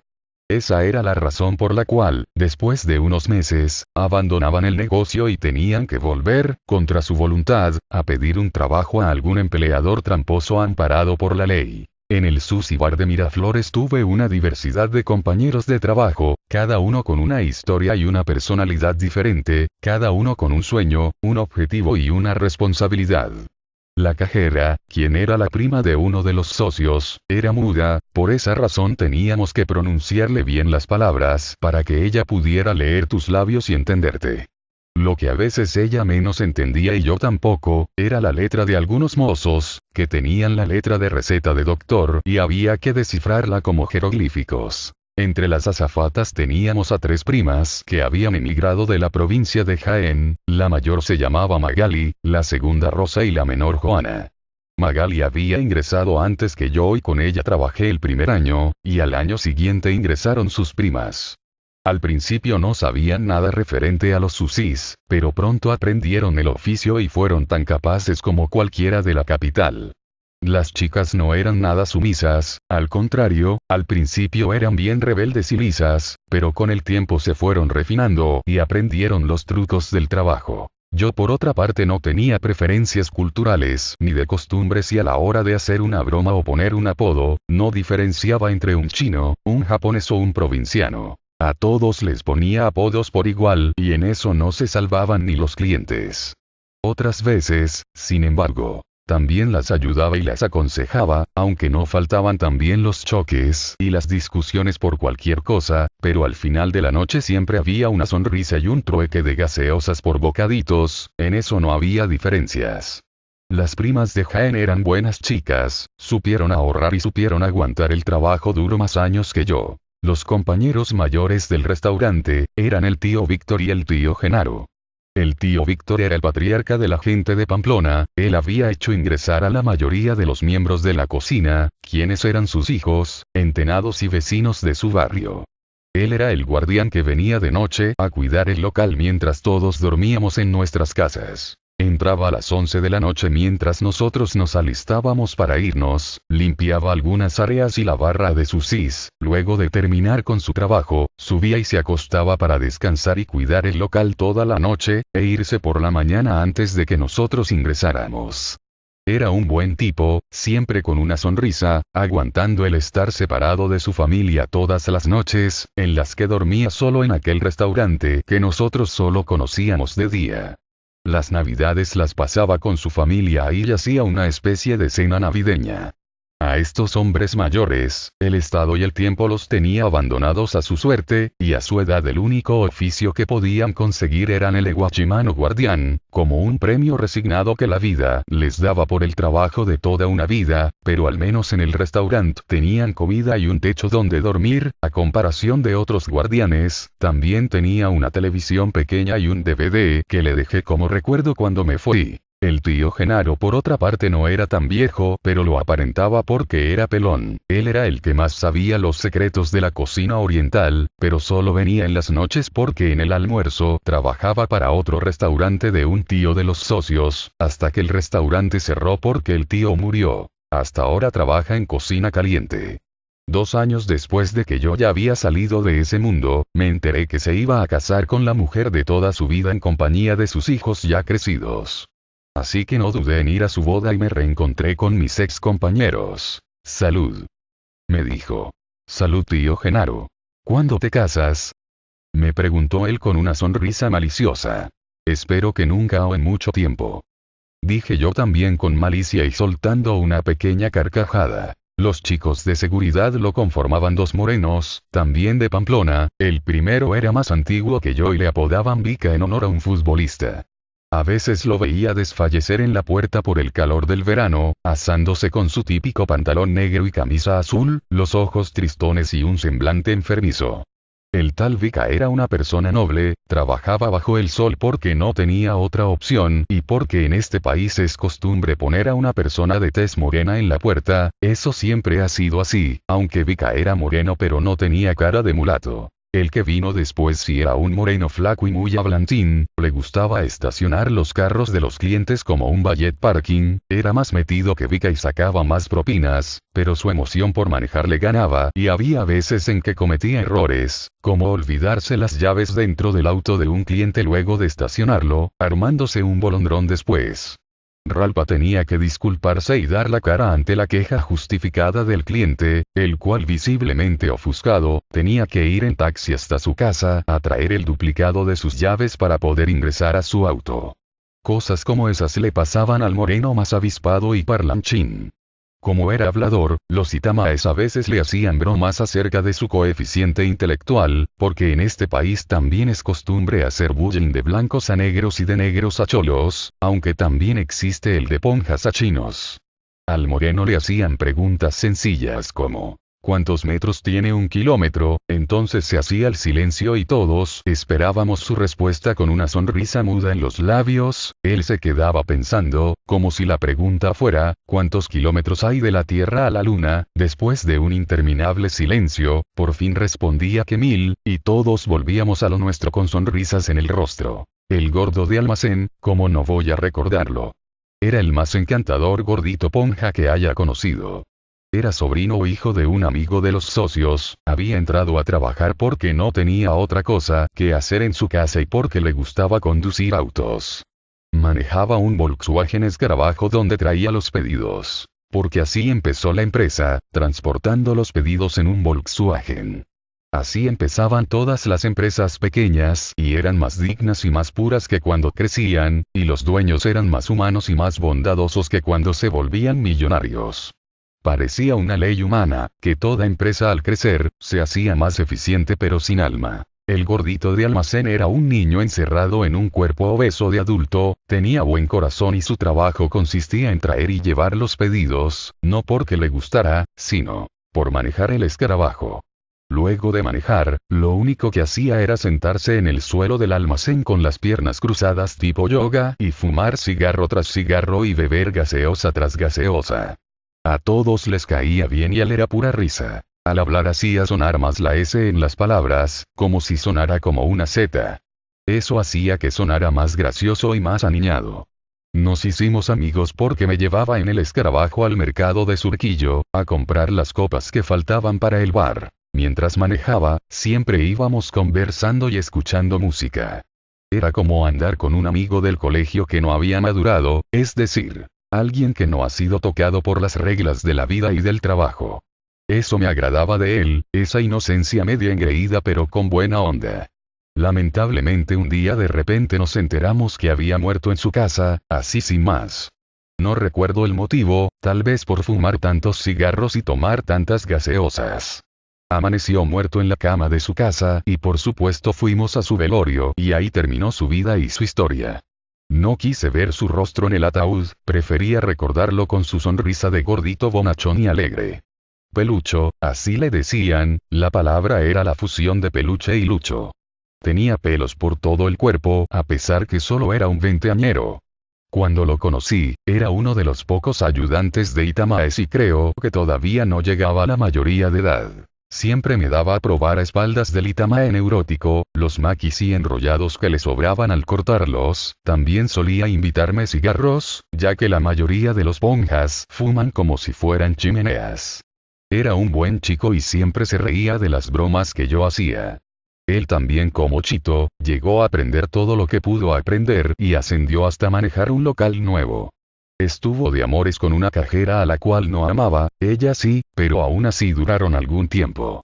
La última vez que lo vi fue en el matrimonio del tío Genaro y lo último que supe de él, es que se fue a Arequipa a inaugurar un nuevo sushi bar de los socios, hasta que un inversor lo tentó para asociarse y abrir su propio restaurante. Dicen que lo logró y abrió uno en Arequipa, pero no sé cómo le habrá ido después. Es la historia que se repite y se repetirá por siempre, en la cual, al aprendiz le llega un momento en que puede igualar y superar al maestro, poniendo su propio negocio. Si logra tener perseverancia y sabe aplicar todas las técnicas, el éxito le vendrá a manos llenas, y el antiguo maestro no tendrá por qué juzgarlo, porque él también empezó como un ayudante alguna vez, y porque ese es el destino de todo aprendiz. Fernando y Miguel, mis amigos del Pisco Bar, terminaron abandonando la música momentáneamente para entrar al mundo del bar, más por necesidad que por vocación. Ambos ingresaron a los nuevos locales que inauguraban los socios cada año, en distintos puntos de la ciudad. Toby, como le pusieron de apodo a Fernando, estuvo casi un mes practicando conmigo en la barra de Miraflores, para luego manejar la barra de un nuevo local en Magdalena. Por otra parte, Miguel, al que apodaron Mimo, ingresó al año siguiente al nuevo local de La Molina. Ambos inauguraron sus barras respectivamente, y debo admitir que tuvieron más facilidades que yo cuando ingresé a la mía, porque tenían todo nuevo y equipado, y era más funcional que la barra de Miraflores. Ahora los tres trabajábamos en la misma empresa, pero casi nunca nos veíamos por la distancia de los restaurantes y de nuestras casas. Mi vecino Joel, el que me ayudó en otros tiempos con las filmaciones, también ingresó a trabajar en la cocina de Miraflores, para luego pasar también al local de Magdalena y luego a La Molina. Por aquellos años parecía que todos necesitaban un trabajo y la empresa de sushis estaba creciendo y dando trabajo a los que nosotros recomendábamos. Hasta la mujer que yo tenía en esos años como pareja, se animó a preguntarme si podía ingresar como azafata al restaurante de Miraflores, pero se desanimó cuando le dije que a los mozos les hacían limpiar los baños del salón. Eso parece que la espantó. Por aquellos años ella se dedicaba a vender chocotejas, mientras estudiaba. Tiempo después hablé con Ralpa para que ella se dedicara a preparar las pulpas de los jugos en su casa, ya que la empresa que las hacía dejó de funcionar y el restaurante estuvo una semana sin poder vender jugos. Fue en ese momento que se me prendió el foco y me vino la idea de que ella podía prepararlos, ya que tenía tiempo libre. Así que me armé de valor y le propuse a Ralpa la idea, y él aceptó encantado. La cosa era simple, ella compraba la fruta por cajones y las convertía en pulpas puras y sin conservantes, las cuales envasaba en paquetes de 150 gramos y las vendía por docenas. Al poco tiempo la demanda creció, y yo, que pensé que era su socio, me di con la sorpresa que había sido excluido de sus planes egoístas. Tiempo después nos separamos, pero ella siguió vendiéndoles las pulpas a los socios gracias a mi idea. Un año después me enteré que dejaron de requerir sus servicios, porque los socios se dieron cuenta que cualquiera podía preparar esas pulpas en su almacén.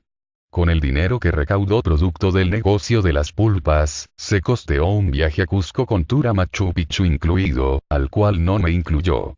Tiempo después, también por mano del destino, me enteré que dos de sus socios, de un proyecto aparte que ella tenía, decidieron sacarla de su sociedad, en una jugada baja y desleal.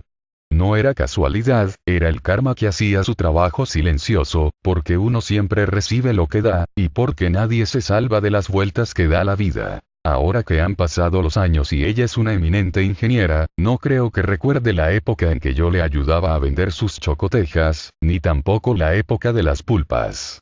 Los tiempos cambian, supongo, y las personas también. Al cumplir 4 años en aquel sushi bar, finalmente renuncié, mi cuerpo no aguantaba más, mi cabello había encanecido parcialmente y la postura de mi espalda y mi columna se habían contraído, tenía adormecida una pierna por irritación del nervio ciático, producto de cargar cajas de cerveza, vinos y gaseosas durante 4 años. También tenía fuertes dolores de cabeza, y empecé a usar lentes porque veía borroso de un ojo. Podrán pensar que exagero, pero es verdad. Mi fuerza de voluntad no vacilaba, pero mi cuerpo siempre fue más débil y no estaba a la altura de mis ideas y mi perseverancia. Felizmente había sabido ahorrar aún con el pequeño sueldito que ganaba, el cual dividía en gastos personales, pasajes, y mantención de mi hijo, guardando lo que quedaba. Así, peldaño a peldaño, ladrillo a ladrillo, a los 2 primeros años de trabajar ahí, pude juntar para comprar un automóvil de segunda, pero moderno y con buena pinta. El auto lo alquilaba para el servicio de taxi, y más era lo que se gastaba en reparaciones, papeletas y choques que lo que ingresaba, pero aún así pude juntar algo y seguía ahorrando mi pequeño sueldo. Al principio se sentía bien tener un auto, los compañeros del trabajo me felicitaban, mi novia estaba orgullosa de mí y mi familia también, pero pronto vinieron las envidias y las comparaciones. En cocina, el tío Genaro una vez me dijo: ya no eres el de antes. Que yo sepa seguía siendo el mismo, solo que más estresado que antes por las papeletas y los gastos. En otra oportunidad, un mozo me preguntó: ¿y qué se siente tener un auto? Yo le dije que me sentía peor que antes, porque tenía más gastos y más preocupaciones. Por otro lado, mi novia me dijo una vez: también te prefería antes cuando no tenías auto, pero yo ni siquiera lo manejaba porque no tenía brevete y tampoco sabía manejar bien, además el auto se alquilaba todo el mes con 2 domingos libres para el chofer y 2 domingos libres para mí, en los cuales la única que lo manejaba era ella, por tener el permiso de conducir y porque le fascinaban los autos. Cuando discutíamos o peleábamos y nos volvíamos a reconciliar después de varios días, lo primero que ella me preguntaba era: ¿y cómo está el carro? Yo le decía: mejor que yo. En otras ocasiones, me reclamaba que por qué no había puesto a nombre de los dos la tarjeta de propiedad del auto. Yo no respondía, sentía vergüenza ajena que me reclame por algo que no era suyo y del cual ella no había hecho ningún sacrificio para poder conseguirlo. Al parecer ella soñaba más con el auto que yo y solo veía la parte decorativa de tener uno, pero no veía la parte de los gastos que había que hacer. Por otro lado, yo veía que más eran los cambios de las personas hacia mí que los cambios que había tenido yo al tener un auto. A los 2 años de alquilar el auto, pude comprar otro, con mucho esfuerzo, perseverancia y ahorro.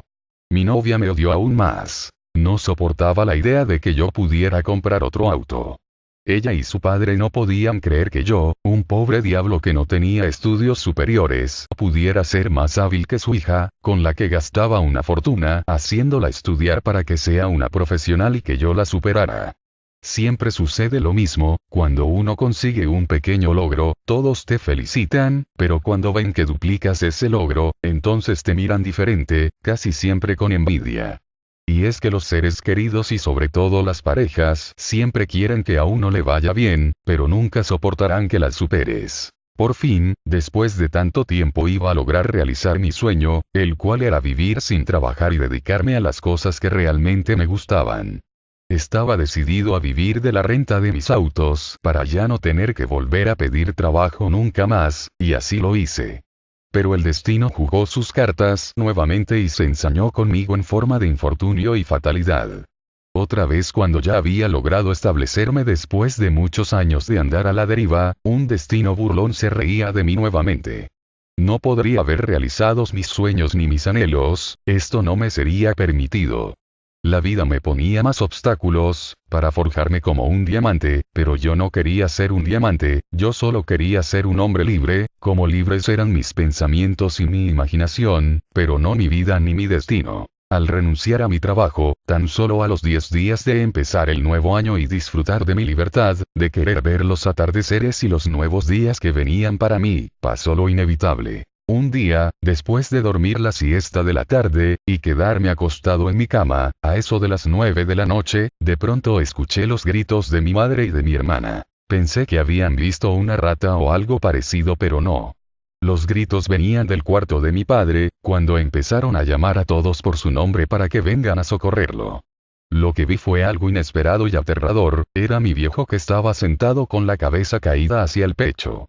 Estaba teniendo un ataque cardíaco, su corazón se había revelado y ya no quería seguir palpitando después de 73 años de haberlo mantenido con vida.